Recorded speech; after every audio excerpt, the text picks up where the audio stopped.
What if learning music didn't begin with pressure, perfection, or reading notes on a page? What if it began with color, confidence, play, and the belief that every child has creative potential waiting to be unlocked? Welcome, or hopefully welcome back to The Reluctant Entrepreneur. Today, I'm joined by Andrew Ingkavet, founder of the Musicolor Method, author of Superpowers Through Music, and someone whose career has moved through music, media, education, design, composition, and of course, entrepreneurship. Andrew's path is not a straight line. He went from being an MTV-Asia VJ to becoming an award-winning composer, educator, and founder of a music education system designed to help young learners, including neurodivergent children, connect with music in a more intuitive way. At the center of his work is a simple but powerful idea. Music is not just about learning songs. It can build confidence, creativity, focus, and resilience. In this episode, we'll talk about Andrew's entrepreneurial journey, the experiences that shaped him, the challenges of turning a teaching method into a business, and why music may be one of the most overlooked tools for helping children discover what they're capable of. And it all begins right now. Stick around.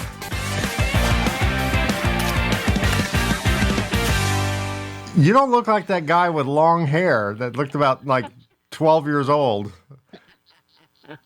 That was a blast from the past, huh?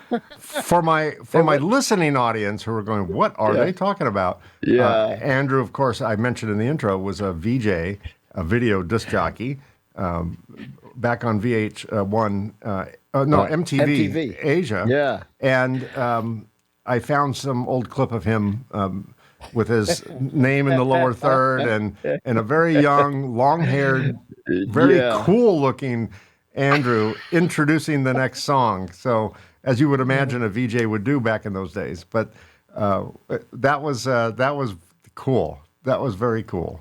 So they don't even have MTV anymore. Oh my gosh. Oh, is MTV? Are they gone? It's gone. It's off air. Yeah. Well, I guess this last year. Yeah. Wow.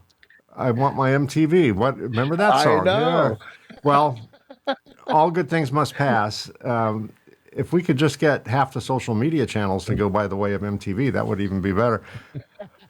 Then you'd have kids to teach with a greater attention span.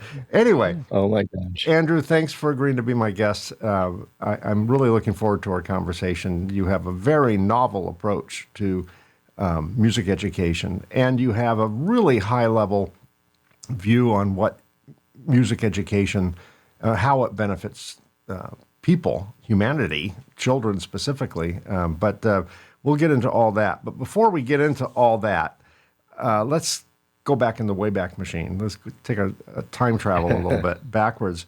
How did your path begin? And what were you doing before entrepreneurship became part of your story, besides being really cool on TV? Well, so I way back in the day, I always wanted to be, involved with music. I wanted to be the rock star, and I worked. I've seen some pictures of you in my research of you in a band. I think you were wearing like a headscarf and you were rocking out on a guitar. So I went to NYU for music. I was first a performance and jazz performance and music education double major, which actually got me this great scholarship because, as I mentioned in my book, Superpowers Through Music, my parents did not want me to go down that path at all. They were very conservative, traditional immigrant parents. They want me to be a doctor, lawyer, or engineer, and that was my only choices. So finally, when I broke out of that spell, I got myself that scholarship, and then when I was at NYU, I started doing internships in the music business, and I was working with some really cool guys who were doing marketing for the late 80s, the early, heavy metal wave, the hair bands like Guns N' Roses, Megadeth, Metallica, Anthrax. Yeah. So I was like right around that, and I was all excited about it. And it was a great job. I learned a lot, but I got fired.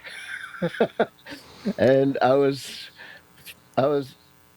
kind I guess I was arrogant and cocky, but I thought, I had so much more to give. I wanted to do something, but I didn't have the guts to like start something yet. So I started working as a production assistant at MTV, and during those days, I actually started asking, I'm writing the scripts for this Headbangers Ball. I should be hosting it. And then they actually took me seriously enough to give me some screen tests, and from there I got onto TV. Long story short, I was they sent me to Hong Kong. I was there for about almost 5 years, but only 1 year with MTV because I got fired again. I'm catching a trend here, Andrew. Yeah, I guess I've always been an entrepreneur, but I didn't know it. I was too scared to do it on my own. Yeah.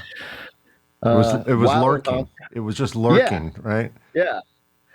So then in Hong Kong, I happened to see that moment of the early internet. I said, "Oh my God, we can start something." Again, thinking very entrepreneurial, and I put together two friends, and we launched the first internet digital design marketing agency in all of Asia. And our first client was Cathay Pacific, and we could not believe it. Don't bother working your way up to the top. Just start there, Andrew. Oh my gosh. But again, didn't have a proper partnership agreement in place, and of course, lots of things happened, and I have ended up coming back to the US and starting all over again at the bottom of digital media. But I worked about 10 years in digital agencies, basically taught myself design and interface, user interface. Went back to school for some of that at the School of Visual Arts. But I was working in, eventually I became vice president and creative director at Foot Cone & Belding, one of the biggest ad agencies in the world. And I got downsized. So this was. Well, at least you didn't get fired. You're getting better. Right. Getting better there. You're getting better. I did. And then I got fired a few more times in my life. But eventually I started. I took my severance from that package, and I started doing music composition for film and television. And it's so competitive. I love scoring for films and stuff, and I did score for my biggest film is a film called Noel. It's on Paramount Pictures. It's not a famous cast. The lead director actor looks like a young Robert Redford. So if you come across it around Christmas time every year, it's a Christmas movie. Oh, okay. That's my score. But anyway, wow. So I was struggling in this business of trying to score films. And then just about that time, my son, who was 4 years old, starts asking me for music lessons. And I was like, yeah, okay, I'll get you a teacher. And I was like dumbfounded when I couldn't find a teacher. I was like, what? They all kept saying, come back when he's 7 or 8. And I was like, that's too long. He's so musical. He's singing every day. So I started looking into it, and I was like, this is interesting because it seems like it's an interface problem, which I just spent 10 years doing in the digital marketing. And I was like, well, you know what? I actually may be the guy to fix this because I had, some I know education. A guy. Me. Yeah. So I started playing around with it, and I started experimenting with, first, using design thinking principles, like who is your audience? What do they already know? How can you use that to get to where they want to go, right? And it's like, okay, so pre-literate preschoolers, they know colors. Most of them know their colors. They hardly know their left and right, but I can work on that. They can count to 5 at least. So we started doing very simple. I would just use magic markers and every experiment with all these lessons where I'd just draw boxes and say, okay, there's a red box there, and I'm going to put some red on your right thumb. And how many red boxes are there? And they would like count together. Oh, there's 6. Okay, what do you think that means? And I'm like, I was like, you play the red key because I put the color on the keyboard with your red thumb. How many times? 6. And we're like, oh my God, breakthrough. It was like a Wow. color matching game. Yeah. And then I was like, I made 2 of the boxes longer. What do you think that means? Play it longer? Yes. I was A like, little oh sustain my on God. there. Yeah. Yeah. So from that, I started realizing this is how I can send home practice instructions for kids who were pre-literate, and a lot of times the parent wasn't even in the room because my first students were my son's friends who would then drop off for a play date, and I'm the stay-at-home dad, and I'm like saying, okay, we'll do a lesson, then you go play with my son Alejandro, right? So we're experimenting every lesson, and I'm documenting this. I wasn't thinking of starting like a school or a curriculum or anything. I was just like trying to be a good dad. And then it just kept growing and growing. And I was like, oh my God, this is working. And then Wow. after about the first 8 years, I was like, I am full on. I had like 35 kids. I was seeing back to back every day in my living room. And it's like, I still have a waiting list. And I'm like, oh my gosh, I got to figure out how can I scale out of my living room. So I Right. started documenting this stuff. And at about that time, I joined a course because I was like, I heard this, I was listening to a podcast and it was saying, think about creating your own business. And I was like, wow, I don't know anything. I've failed already once. And so I joined this course, and the course was to build software. But when they heard what I was doing, they said, you already have something. Why don't you make it your business to make this curriculum? So I was like, okay. So it's been it's been 11 years since that course. And I'm like, Wow. still trying to figure it out, but it's gotten better and better. And now I have 20 local teachers here in Brooklyn, New York, who Okay. I've Now you trained. have scale. That is scale. Yeah. Because you Yeah. can't clone yourself, 19 extra times. Right. So, oh, good for you. A couple of interesting parallels here between you and I. You mentioned your dad, your father was an immigrant and, wanted you to, don't do this foolish, you didn't say those words, but don't do this foolish, Western stuff. Get a good degree. Yeah. My Yeah. parents were both immigrants. My father from Eastern Europe, and, he came to the United States. Went to college by day, worked by night, got a professional degree. This is in the late 50s. So when I told him I wanted to go to film school and make movies, Oh, he same thing. just thought I was gonna torture babies and kill bunnies and puppies. I mean, it was the same thing. It was absurd and frightening that I would even think that. And he discouraged me so much from that idea that I thought, okay, well, he's probably right, which he probably was, at the time. In terms of you're betting on the horses, you're going to bet on the horse that's most favored to win.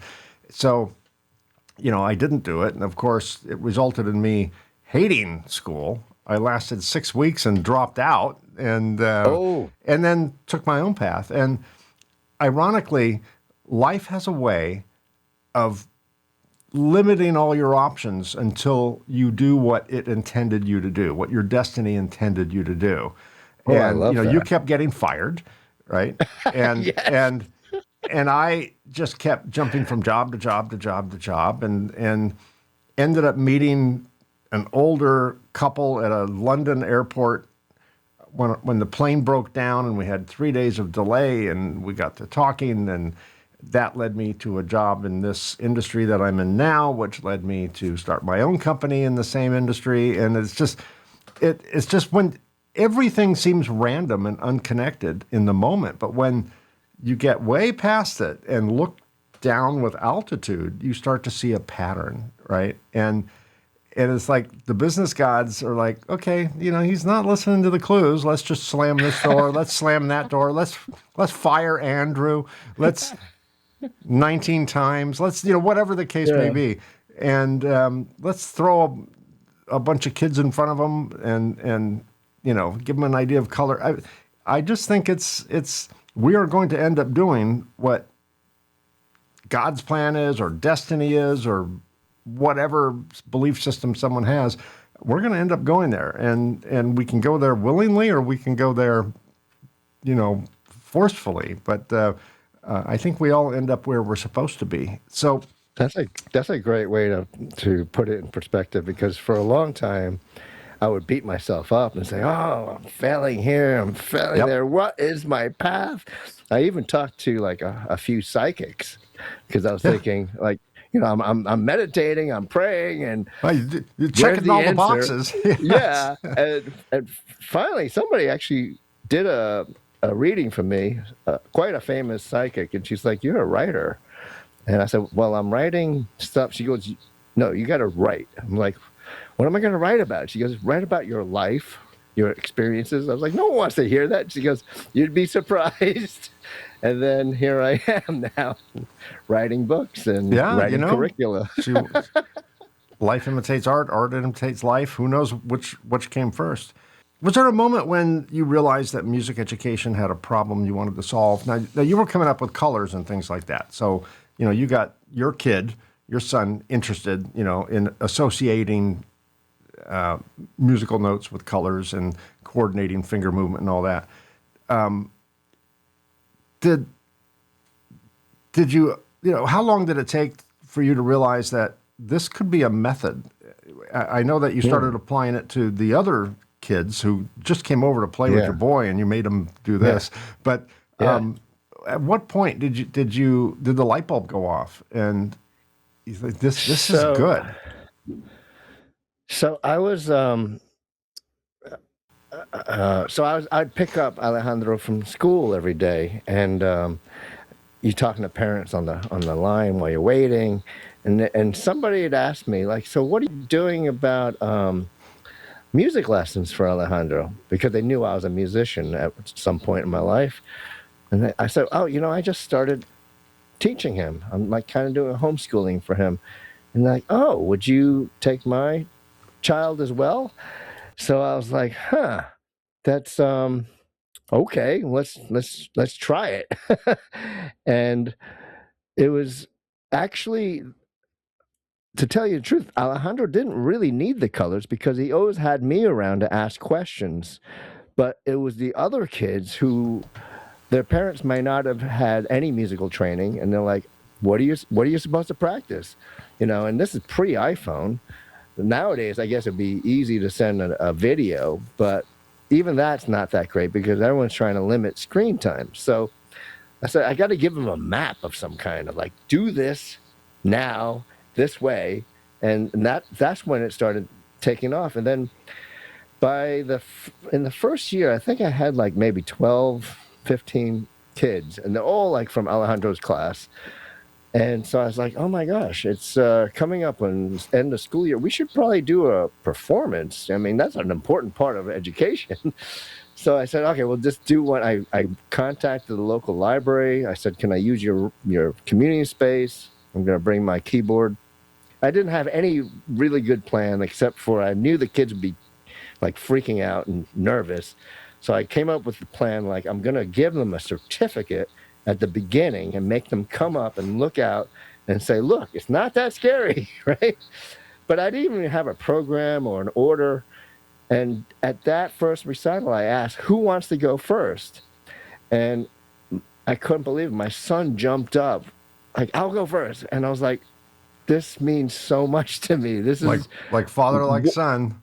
But I this is why I created this. This is all about for him. And I was so moved, because I was like, oh my gosh, he wasn't a very confident, extroverted kind of kid. He was very shy, actually. So I was so surprised. Me and my wife kind of gasped. We're like, oh my God, really?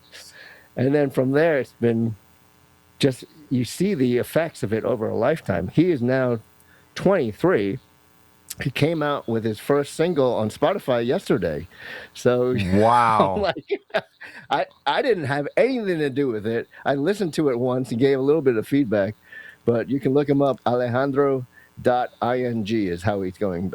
It's a You know little what? easier to I spell. will, to my viewing and listening audience, that'll be in the show notes. So we'll go Oh, over that great. later. But we'll give him a little bit of a plug so he can make his 0.00001 cent per download on Spotify.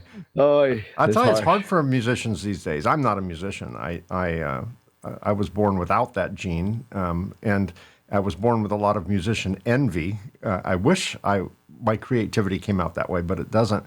But I so appreciate musical talent, mainly because I don't have it. But at I what? would say, can I say something to that? Please, I'm not going to paint my. I'm too old to paint my fingers different colors, Andrew. Well, I'm just saying that a lot of people say it's all about talent, and it's so much less about talent and more about creating a simplified system that guides you through without like, a lot of first lessons from a traditional teacher is like a huge steep step just to Yeah, even start. yeah. What I'm saying is that most adults, unless they're like physically have something wrong with their hearing, I think just about everybody can learn how to enjoy making some kind of music. So don't be so hard on yourself. Yeah, yeah. Well, maybe on the next iteration on the Mike Conrad reboot, maybe I'll start doing it. All I do right. remember when I was a kid, probably 12, 13 years old, I would go to summer camp, for a Oh couple yeah. weeks in the summer, and there was always a camp counselor who played guitar, and we'd ultimately by the end of the week we'd sit around a bonfire, and all the girls would want to sit next to the counselor because it was cool. He was playing guitar. And I remember I came home from camp and I told my parents, I want to learn to play guitar. Not for the music, Andrew, but just, Yeah, you want to get the in girls. my mind, I'd be a 12-year-old chick magnet, So I It went, worked. my parents kindly bought me a guitar. They were excited that I had this new drive. And I went for guitar lessons at the local guitar store. And my parents bought me this steel string guitar, and of course, my little Yeah. virgin fingers, were just sliced up to high heaven. I'd leave every lesson just bleeding, and and and of course they start, very formal teaching. They start with all the Yeah. notes and the scales, Yeah. and I'm like, Yeah. no, no, no, no, I just want to play chords. I just want to Yeah. play chords. Teach me three chords. I know that most Yeah. songs that are out there today can be played in three chords. I mean, let's Yeah. get real, right? I mean, Yeah. some not Bohemian Rhapsody, but most Right. pop Yeah. music can totally be played in three chords. And that's really all I need. And he just not going to do that. Sacrilege, It was Oh, basic. No, we got geez. to go through the system, and so I dropped out of it after not too Oh, long. And that beautiful guitar, it's a Gibson actually, oh my gosh. lives under my bed. It's It's probably worth been there something for too. yeah, it's been there for 55 years or something. But my granddaughter is her dad. My son-in-law is a avid musician, and he taught at her request, my granddaughter's request, taught her to play guitar. And now, and she's a total Swiftie, Taylor Swift Oh, fanatic. great, And great. she's 14, right? So she's in that Oh my zone. God. So now, Yeah. anytime one of her girlfriends at school pisses her off, she writes a song about them. And so Oh she's my gosh. composing music and playing music and performing music. And it's just a joy to see that, right? Because I it's bet you so she could teach you organic. three chords. She would probably love to. Yeah, she would probably That'd love be a to. great activity for you guys. So Yeah. at what point did you realize that your company was actually your company? Sometimes we don't even realize it. In your Yeah. case, especially when it kind of starts as not even a hobby. It starts as, okay, son, Yeah. I'll teach you. And then I'll teach Yeah. your friends. And then next thing you know, you've got a little side hustle going on. And Yeah. and then It you've was. got maybe a company. At what point did you say, oh my gosh, I guess this is what I do now. This is a Yeah. business. It took a long time because I was like always thinking this is just a side thing I do. I'm not really this guy.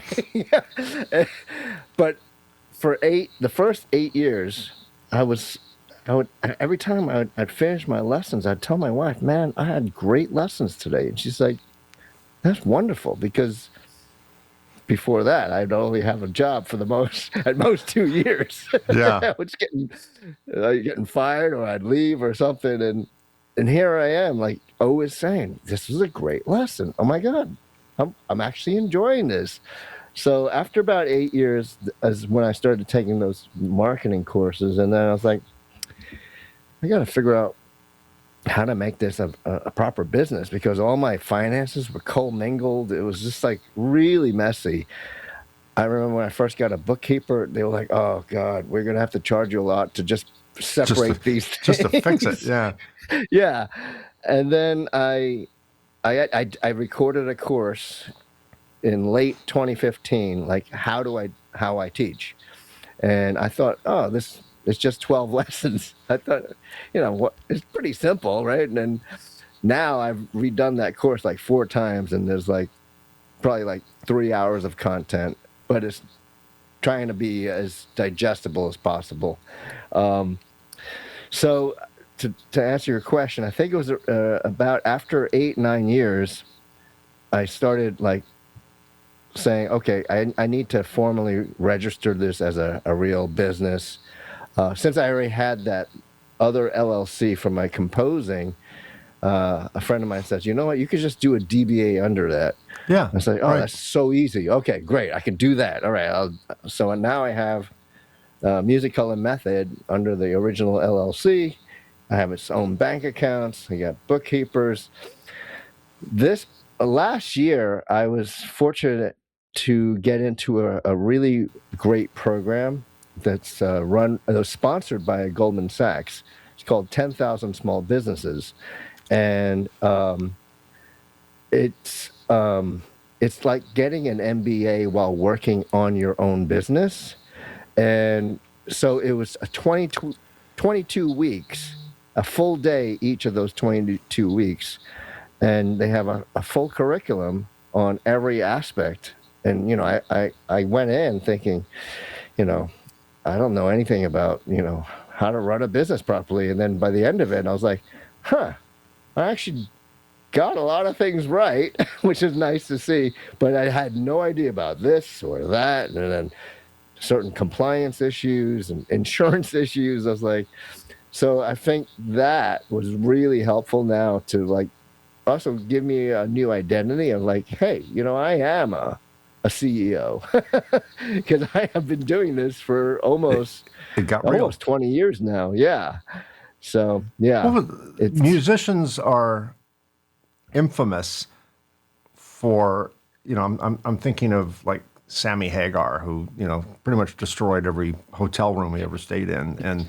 And, all musicians can be a squirrely bunch. And oh yeah, the worst of them, or the best of them, depending on how you look at it, had a hard time getting insurance, when they went to a venue, oh and yeah, Ticketmaster might not, want to deal with them unless they carry like major insurance, because they're just known to be so flaky.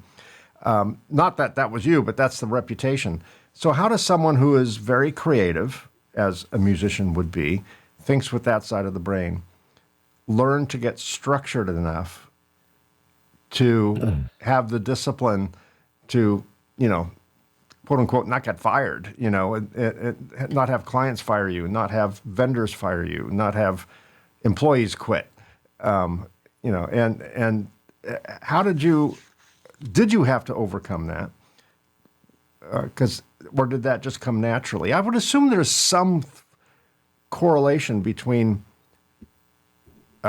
music, composing, timing, which is all yeah, very structured, if you think yeah. about it.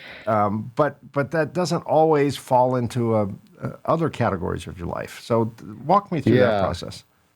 So I think yeah, you're right about the structure thing, because when you play in a band with a group, there's so much that has to be structured. First of all, rehearsal times, splitting the bill for the rehearsal studio, organizing the music that you're going to play. Not everyone's reading. Oh, okay, we got to give a different kind of chart for that person. I was always leading bands since high school, so I think that part of it was kind of like, okay, it's like leading a band in a way. But then because I became a father, and I was enrolling Alejandro in all kinds of after school programs, and I started realizing, wait a second, I want to treat my customers, who are my parents and their children, the way that other great programs have treated me. I want to make it as easy for them, frictionless for them, and be as clear communication wise, because I almost thought of like in the beginning, I didn't have a lot of understanding of how to do the cash flow. It was like I was just taking cash after the lesson, and you could do that when you're like doing it as a side thing, but someone would call up like the day before. It's like, we're going out of town this weekend. We'll see you next week. And then I was like, oh my God, my cash flow just cratered. I was about to pay my credit card bill. It's like, this is not working. What do people do? And I was like, Don't they know your bill is due? Yeah. So I started thinking, okay, I'll do 10 packs. And so pay in advance. And then if you don't give me, at least 24 hours notice, you're forfeiting it. So I would be a little bit more cushioned. And then I was like, wait a second, since they're paying that, a lot of people did that. I said, let's just do a semester. And it was like, I did 2 semesters. Now it's like a college. Yeah, like a college tuition. Yeah. It was a lot of manual labor because I had to figure it out for each one. And then, so I started looking into software to do it for me. And there's other tools out there now for booking schools and those kind of things. So I started using those, but then I do an annual tuition now, and it's made it so much nicer. Yeah. And I offer a payment plan as well.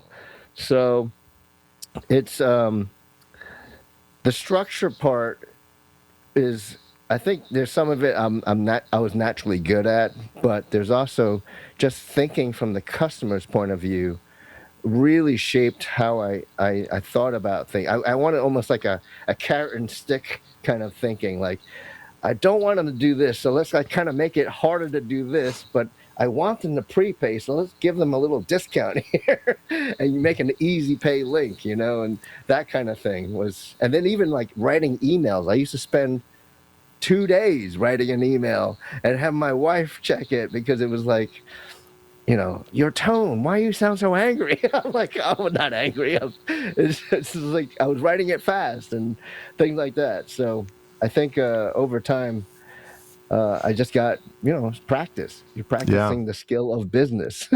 It's amazing how much time the skill of business takes away from the skill of your art, whether it's building furniture, teaching piano, whatever, fixing leaks as a plumber, whatever your art is.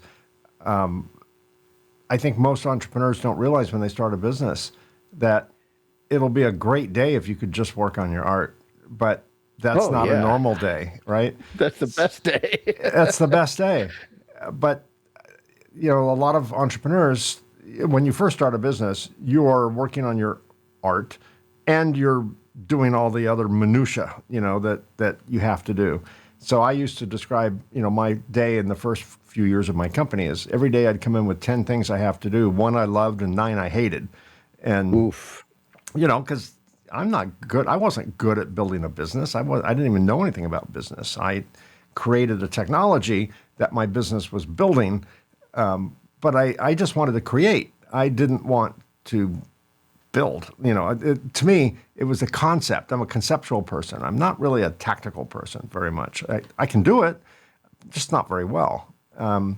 But eventually, the business starts to scale to the point where you can start building teams and things like that. So, and right. My first order of business, well, I didn't realize this for a few years. That's probably not accurate. At some point, I came to the realization that my next order of business needed to be to work myself out of the operational sides of the business. And as every business coach in the world would tell you. It's an overused phrase, but it's still true. We have to work on our business, not in our business. And but there's so much joy working in it, but at some point we have to work on it. So you work with young learners and neurodivergent children. What has that taught you about how people learn differently? Oh, that's so great. I guess I didn't appreciate it at first because the training and when you took education courses, they didn't really cover that much. They're just teach the same way to everybody, right? Yeah. And I remember in my first few years, I had a brother and a sister. First, I had the sister for about a year, and I had no room on my schedule, and the brother kept wanting to be on my roster, and he's definitely neurodivergent, and I was kind of terrified. I was like, how am I going to connect with this kid? How am I going to teach this? I don't have special needs training. So finally I accepted him, and the dad would come in and the kids would go back to back, and he'd be sitting there. So I'm getting an audience, and I'm feeling like I'm being reviewed pressure, the Andrew. whole time. No pressure. I know. But I just realized that it's all about connecting, and if I can connect with what this child is about, what his interests are, take time to listen. And then a lot of times, especially with kids who are maybe different thinking, they'll lead me in the lesson. They're already actively doing something. So I'll try to find a way to make that a teachable moment. And it's kind of like what I was doing as a dad anyway. I was my son would be I'm trying to get him to do math problems, but he's not interested. He wants to play with the trains. I'd be all right, how can we make that a math kind of thing too? 5 trains plus 8 trains is how many trains? Yes. Yes. But it was a lot of just being very open and patient. And I noticed my best teachers. So I've had many teachers I've hired through the years, and I wasn't intentionally trying to find these types, but now I am. Most of them are jazz musicians who are masterful, top level. And I was thinking, why are jazz musicians so much better at this? And I was thinking because they're used to improvising. They're used to listening and reacting in the moment and then adding something at that moment as well. It's I don't have, I have maybe 2 classically trained, very high level musicians as well. But it's a little different. It's harder for them to get into that improvisational mode. And so I studied jazz. I'm not a great jazz guitarist at all by any means. I was more of a rock guy. I was all thinking about Jimi Hendrix, Eddie Van Halen. I wanted to be in Ozzy Osbourne's band. That was my thinking. But I knew that jazz. What do I want to eat today? Maybe a little bat. Yeah. Oh, I got to interview Ozzy one time on the telephone, and he was so funny, just so funny. He was the stay-at-home dad at the moment, and he's in the middle of the interview. He stops and says, "Get down, get down." I'm like, "What's happening?" And he's like, "My daughter's trying to kill herself, jumping off the dresser." I'm like, "What?" And now you think about it, that family was on the Osbournes, and I was like, "Wow, I kind of witnessed it by phone, at least." Yeah, exactly. Yeah.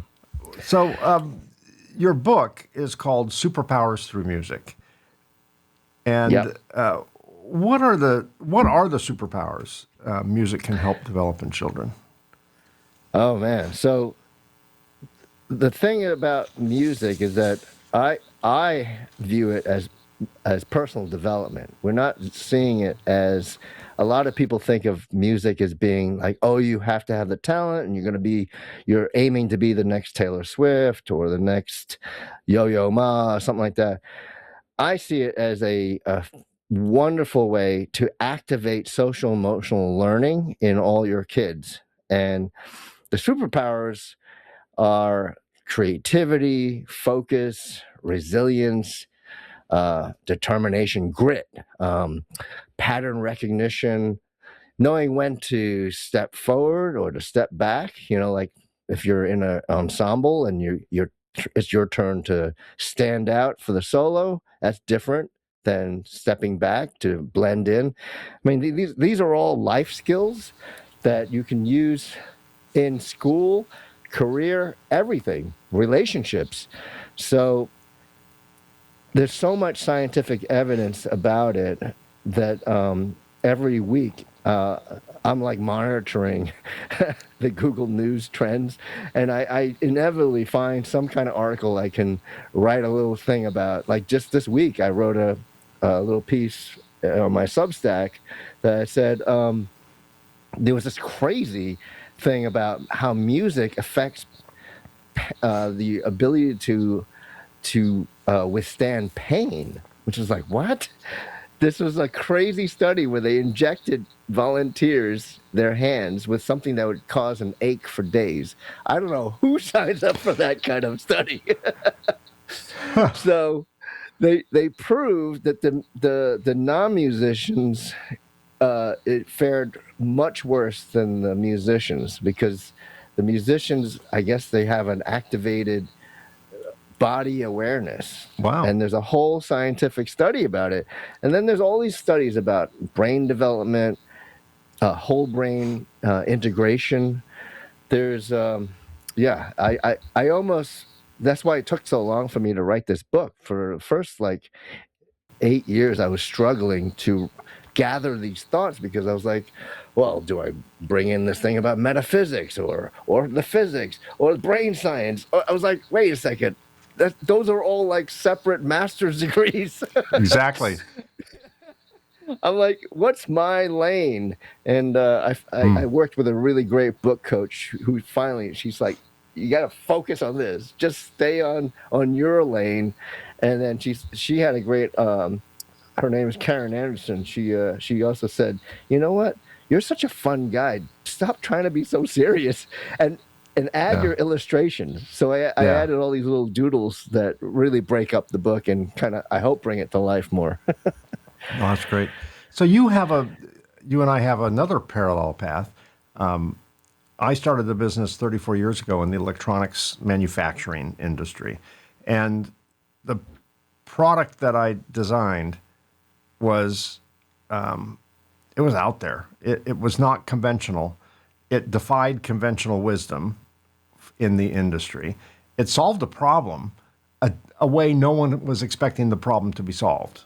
Right? We had a very specific type of issue going on in the industry, and there was basically a chemical that was being banned by the world because of ozone depleting tendencies, and the industry was desperately seeking a replacement chemical that would work as well to do this process.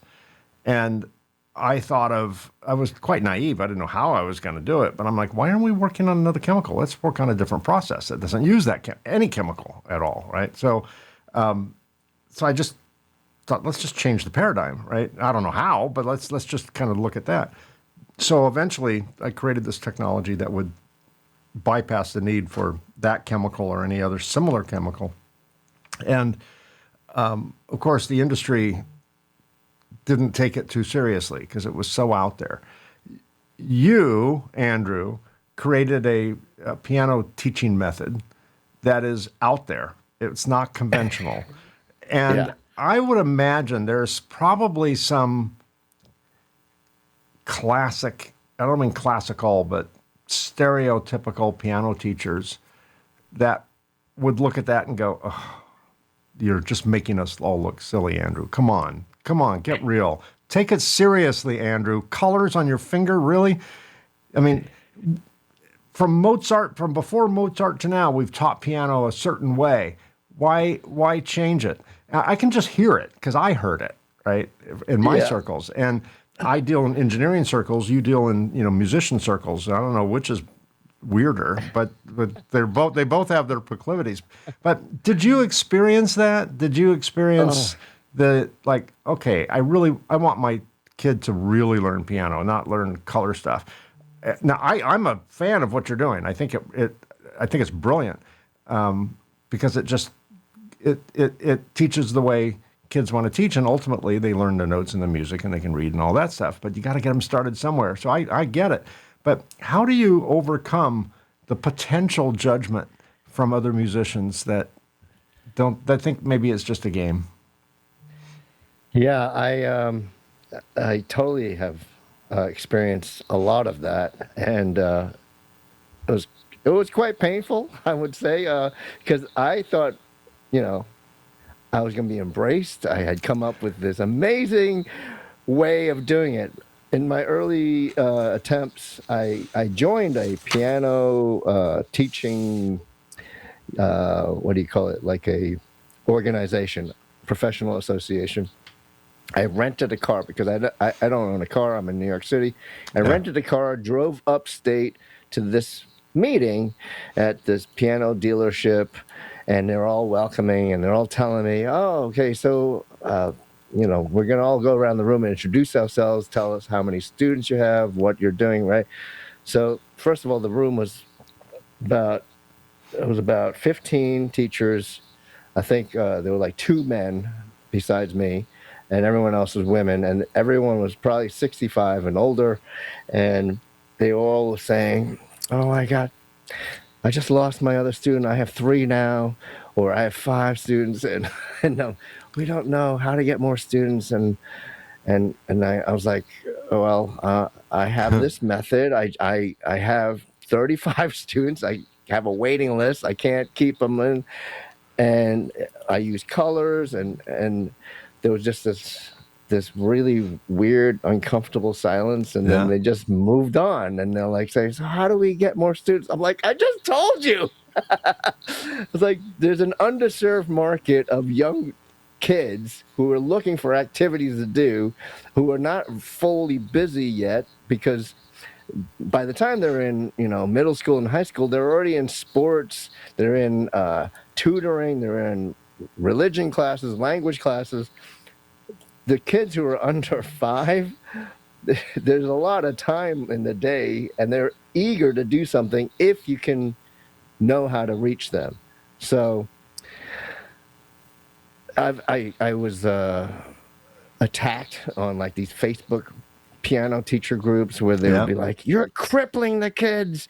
I was like, oh, you don't understand what, or people would say, oh, well, I tried colors, it didn't work, I'm not doing that. The difference is they don't understand that I'm using it as like a scaffolding tool. So yeah, we start with colors, but we're not staying there. We're moving progressively through 6 phases of this simplified notation I created to eventually read on the staff like traditional music, and then introduce black and white notes. But by that time, they're already playing. They feel confident. They have the belief, I can do this. They already have the identity of a musician. And I was like trying to say, like, it's like kind of like you're penalizing kids for not walking without a walking toy, because, adults don't walk with walking toys. Why should kids? Oh, it's training wheels. It's training wheels. We all had them. Right. Yeah. Well, even better than training wheels is the balance bike, the one that is low to the ground without any pedals. Yes. They get the balance first. Yeah, my daughter had one of those. Yes, exactly. Yeah. So that's what this is. This is like the balance bike for music. And it's not like you stay on these colors forever. Though I guess there are some adults who would want to just stay on the colors forever. Yeah. Well, what was the Guitar Hero? I mean, that kind of went on a similar principle. But you know what? But they never learned how to play. No, they never learned how to play. But even though it wasn't really designed as a teaching tool, it introduced music. Yeah. to staying on the beat at least. wannabe musicians, around the world. At least they could feel what it might be like, and maybe that was enough to light a spark that took them down Right. that journey. We're about out of time, so just a couple more questions. What advice would you give a teacher, an artist, a creative professional who's developed a method, whatever that might be, for whatever they might be teaching, but is not sure whether it can become a business? You've been there, so what advice would you give to people in your situation? I would say, well, first of all, get the feedback from the actual customers to make sure that it's actually effective in the way that you want it to be effective. And then start by beta testing it with, maybe you have a friend or another friend who's also teaching. Say, hey, you want to try this out? Because I'm just going to give it to you. And then if it works for you, all you have to do is just give me a testimonial, because it really helped me spread the word to others.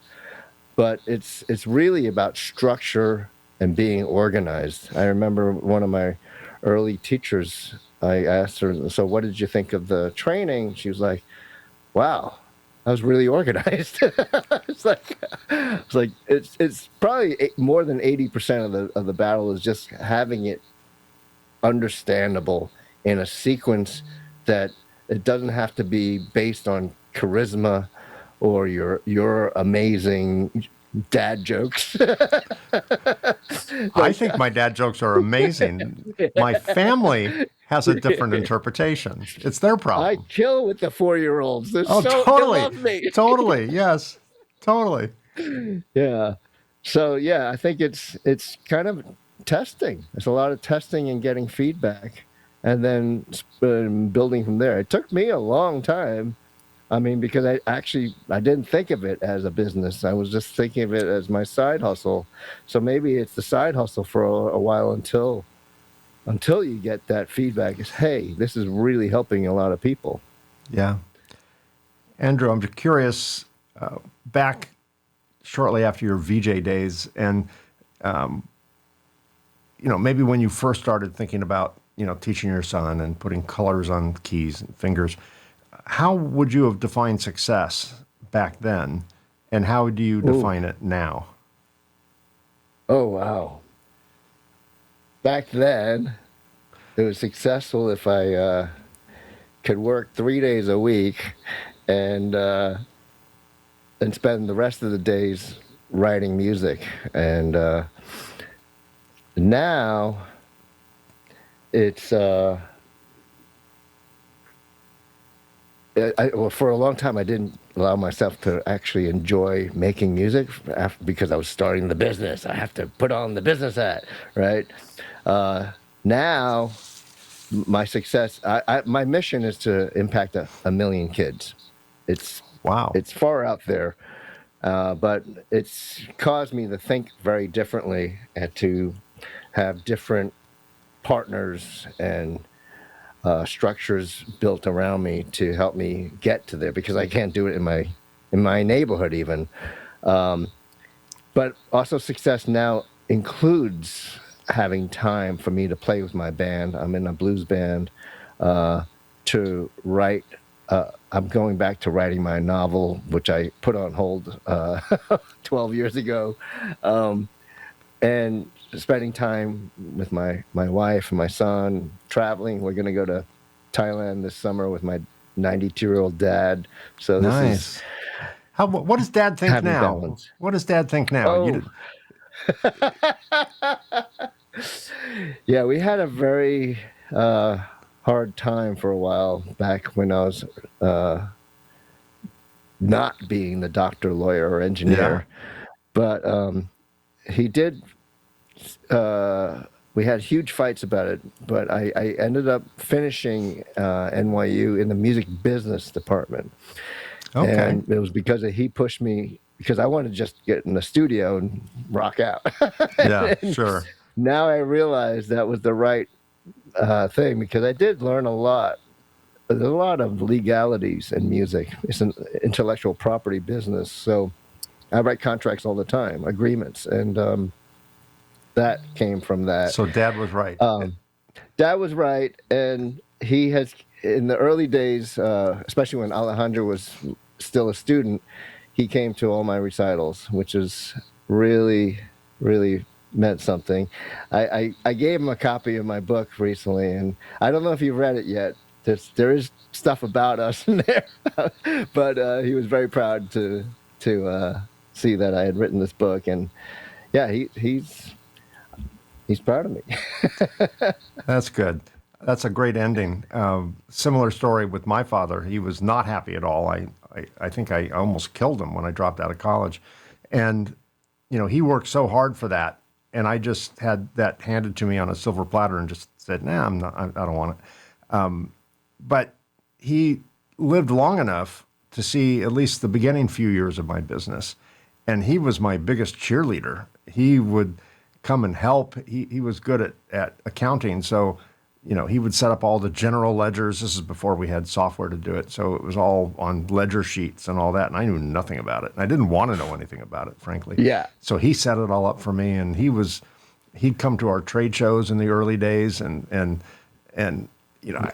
I'm busy, so I don't have a lot of stuff for him to do. So I would just give him tasks. I would give him an envelope with nothing in it and say, oh, deliver this to Jack in booth number 1052.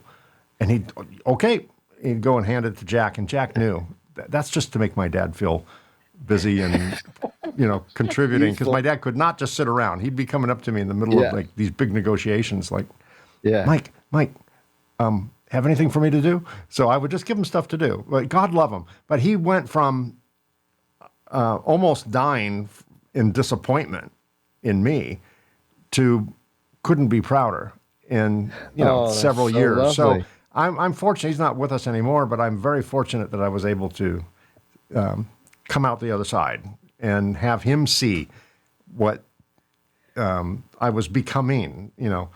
That was still, we were a young company. We're much bigger now, but I'm really grateful that my father was able to see that side of it, and I don't think he was wrong. I think I just did it the hard way. Out of love, your father and my father really wanted to protect us, and because they knew that I agree. Life as a musician is not going to be easy. Life as an entrepreneur is not going to be easy, and of course, what parent doesn't want to make life easier for their child, right? Exactly. So anyway, Andrew, thank you so much for being my guest today. I love the concept of your company. I love your story. I love the fact that you were a VJ. I'm a little jealous of that. I think I missed that boat. But I think what you're doing is building a purpose-built company that is on this earth more to just teach children how to play piano in this case, but really you're touching the lives of children. And I think you're on a good start to that 1 million child mark. So thank you. I wish you nothing but continued success. To my audience who wants to get more information on Musicolor or the books that we've been talking about, if you're watching this on YouTube, look right down here. It's right below me. It says see more. Click that, and the information will be there. If you're listening to this on your favorite podcast app, then go to that podcast app, look at the show notes, and all that information will be there as well. So, Andrew, thanks again. It's a joy to talk to you. I can feel the passion that you have toward children and your business, just coming through the electrons that are connecting us right now, and I think my audience will see that as well. So, continued success to you, my friend. Thank you so much, Mike. I thoroughly enjoyed this conversation. As did I. All right, here are some final thoughts. What I found especially interesting about Andrew's story is that he didn't simply build a business around music lessons. He built a business around access, confidence, and the idea that learning should meet people where they are. This is a meaningful entrepreneurial lesson. Sometimes the opportunity is not to invent something completely new. Sometimes the opportunity is to look at something familiar, something like music education, and ask why it works for some people but not for others. Then the work becomes redesigning the experience so more people can succeed. Andrew's journey is also a reminder that a creative career can have many chapters. MTV, composing, teaching, design, entrepreneurship. At first glance, those may seem like separate paths, but in Andrew's case, they all seem to connect around one theme: helping people experience music in a way that changes how they see themselves. And maybe that's one of the best definitions of entrepreneurship. Not just building something that sells, but building something that helps others become more capable, more confident, and more fully themselves. Now, that is a wrap. Thanks for being part of our Reluctant Entrepreneur family. We've been very busy recording future episodes with fascinating guests, so be sure to subscribe to get notified when new episodes drop. If you're an entrepreneur or know someone who would make a great guest, we would love to hear from you. Visit reluctantentrepreneur.podcast.com, where you can apply or recommend a guest, or just learn more about the show. And a couple of shameless plugs. I've started a new series under the Reluctant Entrepreneur brand. The new series is called Reluctant Lessons, Where Businesses Go Wrong. On this series, we dig into high-profile business failures and the story behind it all. So far, we've profiled Rubbermaid, Kodak, Blockbuster, BlackBerry, and DeLorean Motor Company, with many, many more to come. There's no shortage. Check those and other episodes out on this channel. And if you're interested in my book, The Reluctant Entrepreneur, Anatomy of a Business Startup from Uncertainty to Unstoppable, it's available in paperback and Kindle on Amazon, and as an audiobook on both Audible and Amazon. And to everyone listening or watching, if you find yourself stepping into entrepreneurship, whether by choice or by circumstance, remember this: sometimes the path we never planned becomes the journey we were meant to take. Thank you all so much for being here. I truly appreciate all of you, and I'll see you again soon.